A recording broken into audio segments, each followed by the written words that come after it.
सभ्यता कांस्य युगीन एवं संस्कृति ताम्र पाषाणिक पाक हड़प्पन है। इसका नाम हड़प्पा संस्कृति पड़ा क्योंकि इसकी जानकारी सबसे पहले 1921 ईस्वी में पाकिस्तान में अवस्थित हड़प्पा नामक आधुनिक स्थल से प्राप्त हुई थी। भारतीय पुरातत्व विभाग के महानिदेशक जॉन मार्शल के निर्देशक में राय बहादुर दयाराम साहनी ने 1921 ईस्वी में हड़प्पा की एवं राखल दास बनर्जी ने 1922 ईस्वी में मोहनजोदड़ो की खुदाई करवाई। परिपक्व हड़प्पा संस्कृति का केंद्र पंजाब और सिंध में मुख्यतः सिंधु घाटी में पड़ता है। यहीं से इसका विस्तार दक्षिण से पूर्व की ओर हुआ। हड़प्पा कालीन स्थल महत्वपूर्ण तथ्य। पहला स्थल है हड़प्पा, वर्तमान क्षेत्र है मोंटगोमरी जिला, पश्चिम पंजाब, पाकिस्तान। उत्खनन करता है राय बहादुर दयाराम साहनी।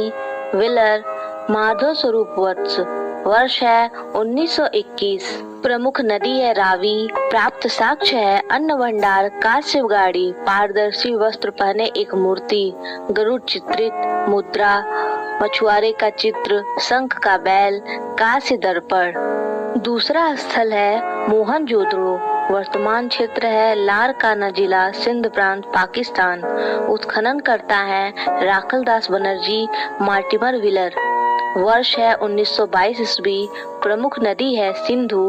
प्राप्त साक्ष्य है विशाल स्नानागार, पुरोहित का आवास, महाविद्यालय, 16 मकानों का वैरक, कांस्य से निर्मित नग्न महिला मूर्ति, दाढ़ी वाले पुजारी की मूर्ति, चमकते हुए बंदर का चित्र, एक श्रृंगी पशु वाली मुद्राएं प्राप्त हुई। तीसरा स्थल है लोथल, वर्तमान क्षेत्र अहमदाबाद, गुजरात। उत्खनन करता रंगनाथ राव। वर्ष है 1957 ईस्वी। प्रमुख नदी है भोगवा। प्राप्त साक्ष्य है गोदीबाड़ा, वृत्ताकार तथा चौकोर अग्निवेदिका, हाथी दांत, चावल व बाजरे के 2 मुहे राक्षस का अंकन, फारस की मोहर, घोड़े की मूर्ति, 3 युग्मित समाधियां, चालाक लोमड़ी का चिन्ह आदि। चौथा स्थल है चन्हूदड़ो, वर्तमान क्षेत्र है सिंध, पाकिस्तान। उत्खनन करता है अर्नेस्ट मैके व एनजी मजूमदार। वर्ष है 1931। प्रमुख नदी है सिंधु। प्राप्त साक्ष्य है मनके बनाने का कारखाना, बिल्ली का पीछा करते हुए कुत्ते का साक्ष्य, लिपस्टिक, कांस्य गाड़ी, वृत्ताकार ईंट, कंघा, 3 घड़ियालों तथा 2 मछलियों के अंकन वाली मुद्रा, काजल, पाउडर प्राप्त हुई। पांचवा स्थल है कालीबंगा, वर्तमान क्षेत्र है हनुमानगढ़, राजस्थान। उत्खनन करता है अमलानंद घोष, ब्रजवासी लाल। वर्ष है 1953 ईस्वी, 1960 ईस्वी। प्रमुख नदी है घग्गर। प्राप्त साक्ष्य है जूते हुए खेत का साक्ष्य, भूकंप के साक्ष्य, अग्नि हवन कुंड, अलंकृत ईंट, चूड़ियां, संभवतः एक साथ फसल बोने का साक्ष्य, लकड़ी की नाली। छठवां स्थल है राखीगढ़ी, वर्तमान क्षेत्र हिसार, हरियाणा। उत्खनन करता सूरजभान। वर्ष 1969 ईस्वी। प्रमुख नदी घग्गर। प्राप्त साक्ष्य है ताम्र उपकरण, हड़प्पा लिपि युक्त मुद्रा प्राप्त हुई। सातवां स्थल है कोटदीजी, वर्तमान क्षेत्र है सिंध, पाकिस्तान। उत्खनन करता है धूरे एवं फजल अहमद खान। वर्ष है 1935 ईस्वी, 1955 ईस्वी। प्रमुख नदी है सिंधु। प्राप्त साक्ष्य है किलेबंदी का साक्ष्य नहीं, कच्चे ईंटों के मकान व चूल्हे। 8वां स्थान है बनावली, वर्तमान क्षेत्र हिसार, हरियाणा। उत्खनन करता है RS विष्ट। वर्ष है 1973 ईस्वी। प्रमुख नदी है सरस्वती। प्राप्त साक्ष्य है मिट्टी का हल, खिलौना, सड़कों पर बैलगाड़ी के पहियों का साक्ष्य, जौ। 9वां स्थल है रोपड़, वर्तमान क्षेत्र रूपनगर, पंजाब। उत्खनन करता यज्ञदत्त शर्मा। वर्ष है 1955 ईस्वी। प्रमुख नदी है सतलज। प्राप्त साक्ष्य है तांबे की कुल्हाड़ी, मानव के साथ कुत्ते दफनाने का साक्ष्य। 10वां स्थल है रंगपुर, वर्तमान क्षेत्र है अहमदाबाद, गुजरात। उत्खनन करता है SR राव। वर्ष है 1954 ईस्वी। प्रमुख नदी है भादर। प्राप्त साक्ष्य है ज्वार बाजरा, 3 संस्कृतियों के अवशेष, नालियां, कच्ची ईंट के दुर्ग, धान की भूसी। 11वां स्थल है आलमगीरपुर, वर्तमान क्षेत्र मेरठ, उत्तर प्रदेश। उत्खनन करता है यज्ञदत्त शर्मा। वर्ष है 1958 ईस्वी। प्रमुख नदी है हिंडर। प्राप्त साक्ष्य है मृत भांडों पर रंगीन चित्रकारी। 12वां स्थान है सुतका गेडोर, वर्तमान क्षेत्र है बलूचिस्तान, पाकिस्तान। उत्खनन करता है आरएल स्टाइन। वर्ष है 1927 ईस्वी। प्रमुख नदी है दास्क। प्राप्त साक्ष्य है 3 संस्कृतियों के साक्ष्य, प्राकृतिक चट्टान पर अवस्थित, मानव अस्थि राख से भरा बर्तन, बेबीलोन से व्यापार का साक्ष्य, बंदरगाह। 13वां स्थान है मांडा, वर्तमान क्षेत्र जम्मू कश्मीर। उत्खनन करता है जगपति जोशी। वर्ष है 1982 ईस्वी। प्रमुख नदी है चेनाब। प्राप्त साक्ष्य है चर्ट, ब्लेड, हड्डी का बराग्र, मोहरों के साक्ष्य। 14वां स्थान है सुतका को, वर्तमान क्षेत्र पेरिन, बलूचिस्तान। उत्खनन करता जॉर्ज डिल्स। वर्ष है 1962 ईस्वी। प्रमुख नदी है सादी कौर। प्राप्त साक्ष्य है 2 टीले व मुडभांड के साक्ष्य। 15वां स्थान है सूरकोटदा, वर्तमान क्षेत्र कच्छ, गुजरात। उत्खनन करता जगपति जोशी। वर्ष है 1964 ईस्वी। प्रमुख नदी है सरस्वती। प्राप्त साक्ष्य है कलश समाधान, घोड़े की हड्डी, तराजू का पलड़ा। हड़प्पा संस्कृति के अंतर्गत पंजाब, सिंध और बलूचिस्तान के भाग ही नहीं बल्कि गुजरात, राजस्थान, हरियाणा और पश्चिमी उत्तर प्रदेश के सीमांत भाग भी सम्मिलित थे। इसका फैलाव उत्तर में जम्मू से लेकर दक्षिण में नर्मदा के मुहाने तक और पश्चिम में बलूचिस्तान के मकरान तट से लेकर पूर्व में मेरठ तक था। अगला हेडिंग है काल निर्धारण।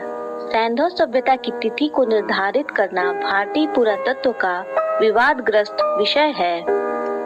यह सभ्यता आरंभ से ही विकसित रूप से दिखाई पड़ती है तथा इसका पतन भी आकस्मिक प्रतीत होता है।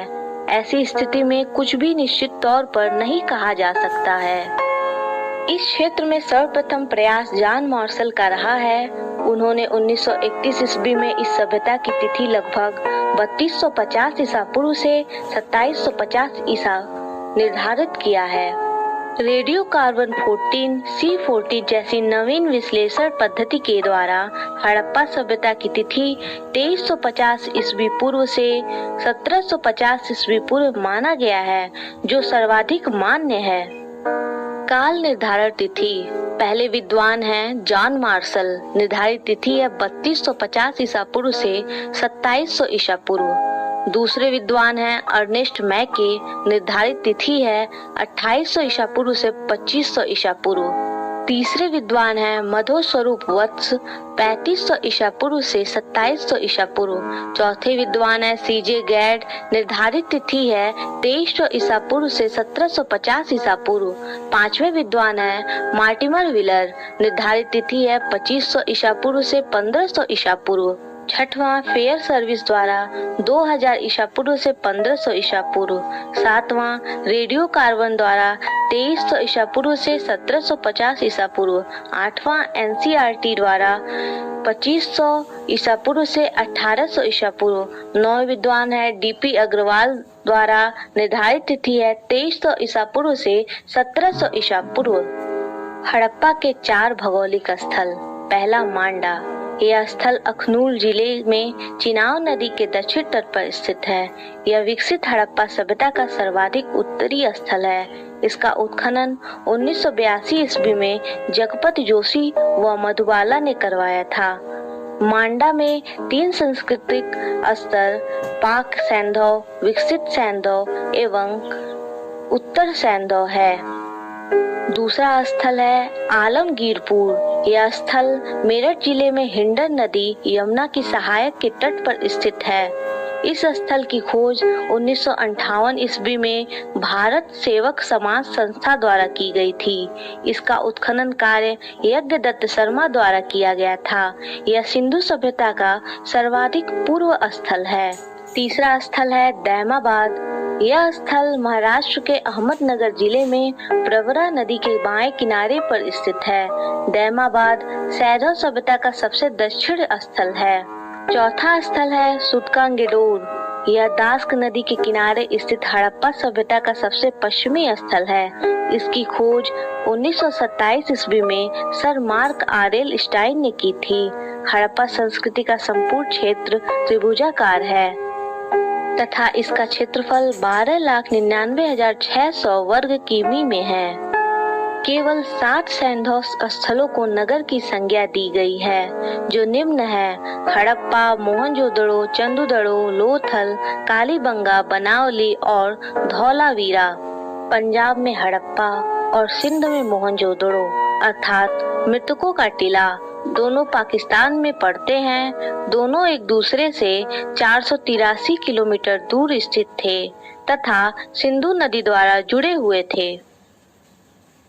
हेडिंग है नगर योजना और संरचनाएं।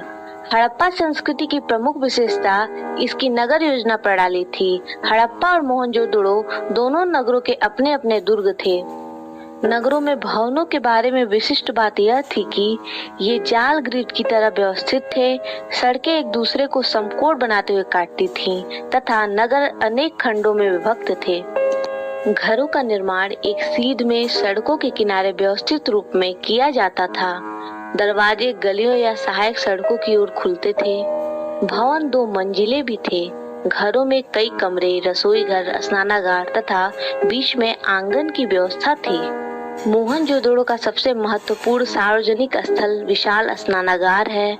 यह 11.88 मीटर लंबा, 7.01 मीटर चौड़ा और 2.43 मीटर गहरा है। इसमें उतरने के लिए उत्तर या दक्षिण की ओर सीढ़ियां बनी हुई हैं। स्नानागार का फर्श पक्की ईंटों का बना है एवं इसके मध्य में स्नान कुंड स्थित था। इस विशाल स्नानागार का उपयोग सार्वजनिक रूप से धर्मानुष्ठान संबंधी स्नान के लिए होता था। जॉन मार्शल ने विशाल स्नानागार को विश्व का आश्चर्यजनक निर्माण बताया था। यह जल पूजा का एकमात्र साक्ष्य है। मोहनजोदड़ो में एक अन्नागार मिला है जो 45.71 मीटर लंबा और 15.23 मीटर चौड़ा है। हड़प्पा के दुर्ग में 6 अन्नागार मिले हैं जो ईंटों के बने चबूतरों पर 2 पंक्तियों में खड़े हैं। प्रत्येक अन्नागार 15.23 मीटर लंबा और 6.09 मीटर चौड़ा है। मोहनजोदड़ो की जल निकास प्रणाली अद्भुत थी। लगभग सभी नगरों में प्रत्येक छोटे या बड़े मकान में प्रांगण और स्नानागार होते थे। कालीबंगा के अनेक घरों में कुएं पाए गए हैं। घरों का पानी बहकर सड़कों तक आता था, जहां इनके नीचे मोरियां बनी हुई थीं। ये मोरियां ईंटों और पत्थरों की तख्तियों से ढकी रहती थीं। सड़कों की इन मोरियों में नरमोखे मेन होल भी बने थे। अगला हेडिंग है कृषि। सिंधु प्रदेश में वर्तमान में पहले की अपेक्षा बहुत कम वर्षा होती थी। यहाँ के समृद्ध देहातों और नगरों को देखने से ज्ञात होता है कि प्राचीन काल में यह प्रदेश अत्यधिक उपजाऊ था। गांव की रक्षा के लिए खड़ी की गई पक्की ईंटों की दीवारों से स्पष्ट होता है कि बाढ़ प्रत्येक वर्ष आती थी। सिंधु सभ्यता के लोग बाढ़ उतर जाने पर नवंबर के महीने में बाढ़ वाले मैदानों में बीज बो देते थे और अगली बाढ़ के आने से पहले अप्रैल महीने में गेहूं और जौ की फसल काट लेते थे। कालीबंगा में पाक हड़प्पा काल के जो कूढ़ हल रेखा देखे गए हैं, उनसे अनुमान लगाया जाता है कि हड़प्पा काल में राजस्थान में हल का प्रयोग होता था। सिंधु सभ्यता के लोग गेहूं, जौ, राई, मटर आदि अनाज पैदा करते थे। उन्हें 9 प्रकार के फसलों का ज्ञान था। वे 2 किस्म का गेहूं और जौ उगाते थे। इसके अतिरिक्त वे तिल और सरसों भी उगाते थे। सबसे पहले कपास पैदा करने का श्रेय सिंधु सभ्यता के लोगों को जाता है। चूंकि कपास का उत्पादन सबसे पहले सिंधु क्षेत्र में हुआ, इसलिए यूनान के लोग इसे सिंडन कहने लगे। चावल के उत्पादन के साक्ष्य लोथल व रंगपुर से मिले हैं। गन्ना का कोई साक्ष्य नहीं मिला है। लोथल एवं सौराष्ट्र से बाजरे की खेती एवं रोजरी गुजरात से रागी के विषय में साक्ष्य मिले हैं। सिंधुवासी हल के प्रयोग से परिचित थे। कालीबंगा के पाक सिंधु काल के हल से जुते हुए खेत तथा उनमें सरसों की खेती के साक्ष्य मिले हैं। पाकिस्तान के पंजाब प्रांत में बहावलपुर जिले में स्थित चोलिस्तान व भारत के हरियाणा राज्य के फतेहाबाद जिले में स्थित बनावली से मिट्टी का बना हुआ खिलौना हल मिला था। नहर द्वारा सिंचाई का प्रमाण नहीं मिलता है। अगला हेडिंग है पशु। वीडियो पसंद आया है तो लाइक, शेयर एंड सब्सक्राइब।